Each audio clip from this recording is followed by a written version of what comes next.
Hello, fellow investors. I'm Ben, and this is GVD Investing, where I break down the latest stock market news, analyze stocks, and share my personal investment journey in hopes of making us all better investors. In this video, part one of a two-part series I will be releasing that will give you a bit of insight into my life as an entrepreneur and investor. We will take a look at the financial struggles I endured for all of my 20s and how I was able to get things on track in the last couple years since turning 30. In part two, which I'll release in a few days, we'll take a deep look into my portfolio after my first year as an investor. I hope these videos will give you guys a better idea of who I am and why I decided to start this channel. There's a lot to cover in these videos, so why waste any time? Let's get to it. First, before we get into anything, I just want to say thank you to everyone who has been watching my videos and have subscribed to the channel so early on. I greatly appreciate each and every one of you. Thank you. Thank you very much. I've never done anything like this before, so it's really cool to see it gaining some traction. I'm stoked to see this community of investors grow in the coming months and years. The first thing I want to make very clear is that I'm not some trading guru or life coach that promises to get you rich overnight. I'm not rich, getting rich doesn't happen overnight, and unfortunately, I haven't found some secret recipe to always finding the right stock at the perfect time. If you know of one, please let me know.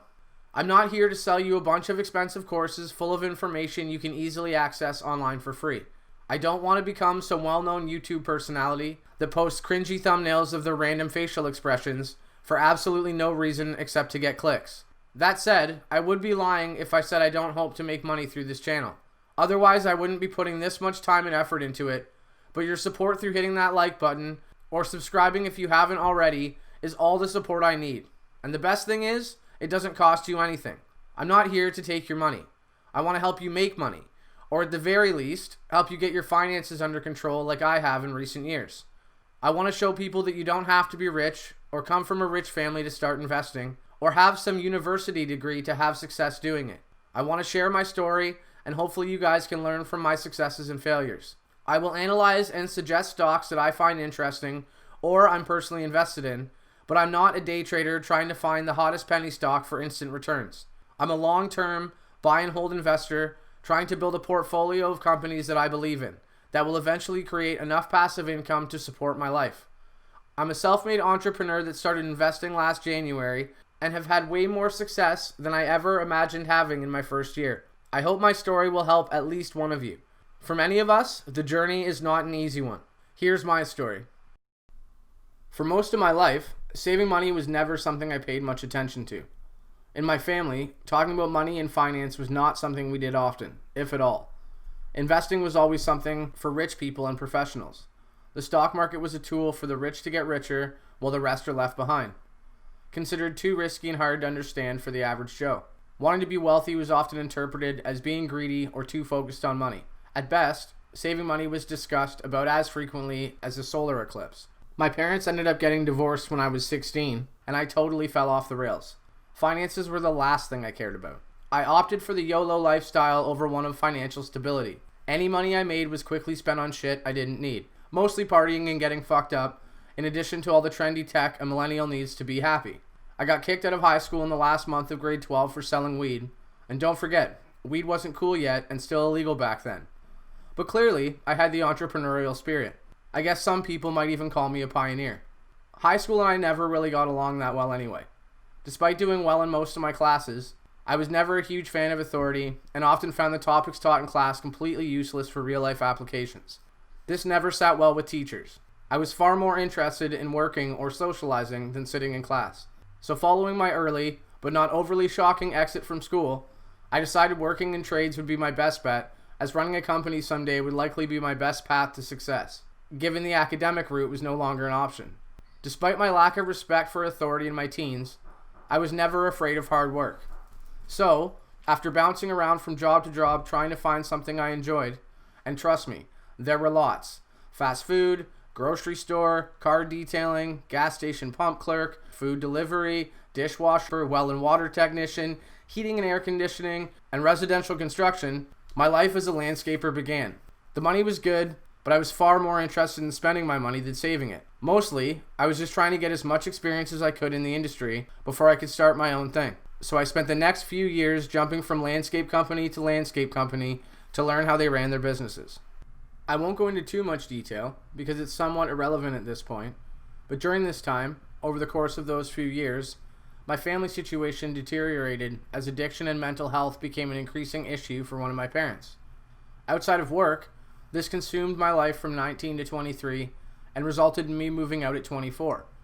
Now battling my own mental health issues and having to completely support myself, the real financial struggle was about to begin.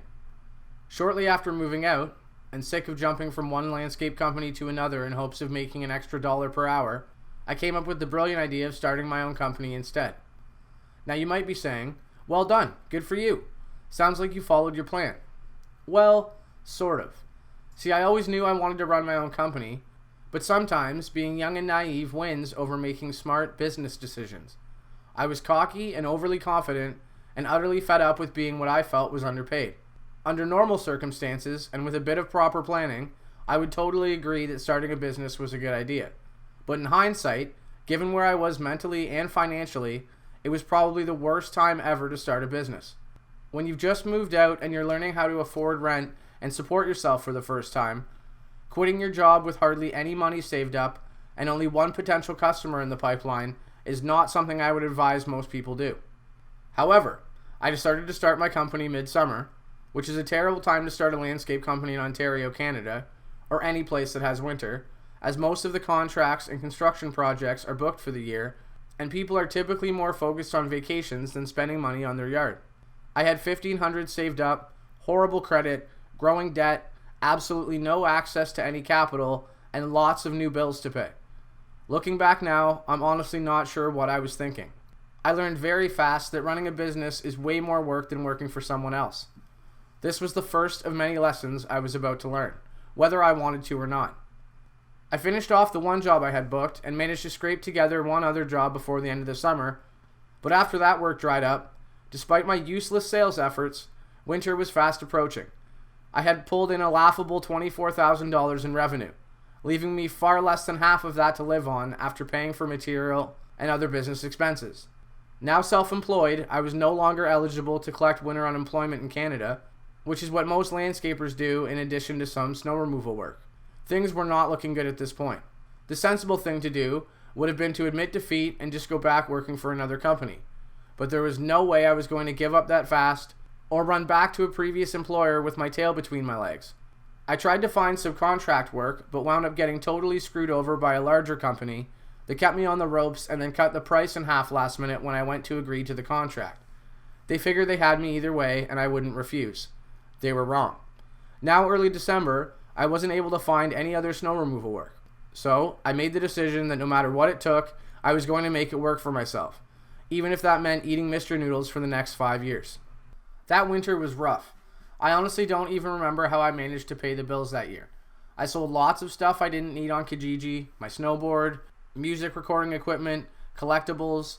I applied for temporary jobs all over the place, but it turns out places don't like hiring someone that is already self-employed and can quit at any time. Come late January, I was totally broke and had to find work. So I wound up shoveling shit at a horse farm 5 days a week just to make ends meet. This was not a job I ever expected to be doing. However, it gave me lots of time to contemplate my life though. As confident as I was in my landscaping skills, I started to wonder if I had the sales skills to grow a business. For the first time, I started to wonder if my business would fail. I realized that I was seriously lacking sales skills and that it was not something I enjoyed doing. How was I going to run a company if I hated doing sales and I didn't have enough money to pay a salesperson? Fortunately, and unexpectedly, in late March, my phone started ringing and jobs started rolling in. The word of mouth I had spread over winter of me starting my own business somehow worked. Over 3 days, I was able to book enough work to keep myself busy for at least a few months. So I said adios to the farmers and my days of shoveling shit were done. That was basically the TSN turning point for my business. It's hard to believe, but from the time my phone rang on that Friday afternoon to Monday morning when I got up, my business had become real.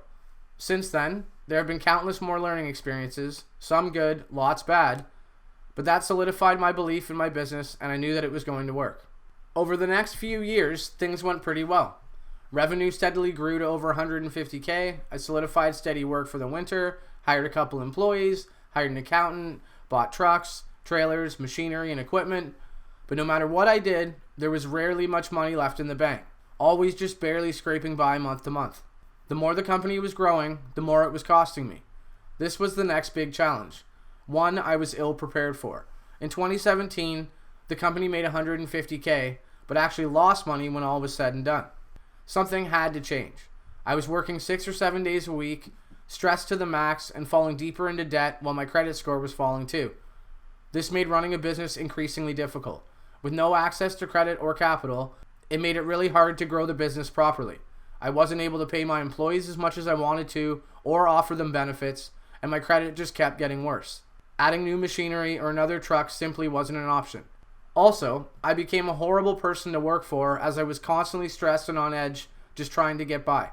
My mental health at this point was not good either. Running a business requires a ton of sacrifice, not just financially, but your time. Working so much took a serious toll on relationships with friends, girlfriends, and my family. Being broke meant I had to work constantly just to survive and pay the bills. Left me very little time or money to spend on going out or traveling. I was kinda stuck, and quickly approaching 30 years old at the time. This was the winter of 2017-2018. I needed to make significant changes. I wasn't happy, and working that hard to make less money than most of my friends was really starting to get to me. Everyone out there, traveling the world, getting married, starting families. Not me, just working, but still not getting ahead. Whether people will admit it or not, seeing most of the people you grew up with, or even just some randoms on social media, doing all this fun shit every time you go on Instagram or Facebook, starts to really fuck with your head. What was I doing wrong? That winter, things would drastically change once again. The 2 employees I had at the time decided they didn't want to do snow removal anymore, and honestly, who can blame them? So they moved on. I hired random people to help over the course of that winter, but as spring was approaching, I wasn't sure how to move forward. All I knew was there were 3 underlying issues I really needed to figure out. The first was changing my mindset. Stop making excuses, stop feeling sorry for myself, stop blaming others for my unhappiness, and stop comparing myself to others. When things aren't going well, it's a lot easier to put the blame on someone or something else than it is to admit you're doing something wrong. Whether it's parents, the governments, banks, friends, exes, or shitty life experiences, it's easy to find excuses and blame those reasons for holding you back. The problem was, feeling sorry for myself was getting me absolutely nowhere. Feeling sorry for myself wasn't paying the bills, helping me get out of debt, or growing my business. It was just holding me back. Once I realized the world doesn't care about your sad life story, and the only thing that would make my life better is me, that's when everything changed. Life isn't a competition, and everything happens at a different pace for everyone. Everyone's story is different. So comparing yourself to your friends, family, and other people is simply a waste of time. It was time to take control of my happiness and my finances. So, after realizing I really needed to change my mindset, and that it was up to me and no one else but me to get my life under control, the second thing I needed to do was to get out of debt while addressing the third thing on the list, which was repairing my horrible credit. So I made the bold decision that, rather than try to hire 2 new employees and maintain things as they were, that it was more important to learn how to become profitable while eliminating all of my debt and repairing my credit score. I decided I would work by myself until I was in a position to grow my business properly. By this point, I was in over $17,000 of debt to the CRA due to my taxes being reported incorrectly by my now former accountant. $6,500 to BMO for a line of credit that had haunted me since I was 17 years old and had been sent to collections, but truly wasn't my fault and is a long enough story for a whole other video, and another $5,000 to a previous weed dealer because I had been robbed by a former disgruntled employee after I fired him. He stole £1 and $2,000 cash, which I now had to pay back. If you add it all up, I was in just under $30,000 of debt. For someone that used to sell weed before legalization, it is ironic and hilarious how mainstream it has become in just a few years. I got kicked out of school for something the government now makes money off of. Oh, how times have changed. Moving on, after turning 30, I spent 2018 and 2019 working my ass off to get out of debt and repair my credit. By fall of 2019, I had completely paid off all my debt and fixed my credit score, all while growing revenue in the business each year and becoming reasonably more and more profitable. Mission accomplished. I had even managed to save up enough money for the winter to the point where I was able to cut out the majority of my snow removal work to try to gain some sort of balance in my life and take a few months to recover mentally after grinding so hard for the previous couple of years. That pretty much does it for this video. As hard as my 20s were, as I'm sure as they have been or were for many of you out there were a ton of lessons I learned that I will use for the rest of my life. You don't learn much from winning all the time. It's often the losses that teach you the most. Over those years, I learned a ton about hard work, perseverance, dedication, decision making, focus, and sacrifice. Getting out of debt was one of the most rewarding experiences of my life. Saving money has reduced stress significantly. The biggest thing I learned was that if I want a better life for myself, the only way that's going to happen is if I make it happen. It's no one else's responsibility to ensure my success. Hopefully that gives you all a better idea of who I am as a person and entrepreneur. In the next video, we'll take a look at my life as an investor since starting in January of 2020.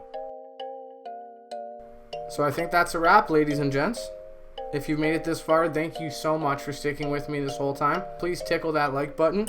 And if you want to follow the journey and be notified of future videos, please smush that subscribe button. Thank you very much. Until next time, be safe, wear a mask, and invest wisely.